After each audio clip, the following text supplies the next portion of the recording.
YCP హయాంలో జరిగిన మద్యం కుంభకోణంలో తనది విజిల్ బ్లోయర్ పాత్రేనని మాజీ ఎంపీ విజయసాయిరెడ్డి అన్నారు.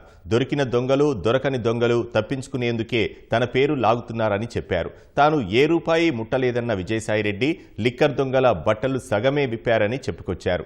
వారి మిగతా బట్టలు విప్పేందుకు పూర్తిగా సహకరిస్తానన్నారు.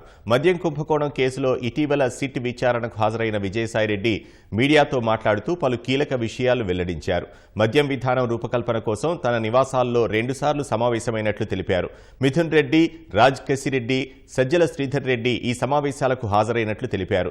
రాజ్ కేసిరెడ్డి ఓ తెలివైన క్రిమినల్ అని, ఆయన తననే మోసగించారంటూ కీలక వ్యాఖ్యలు చేశారు.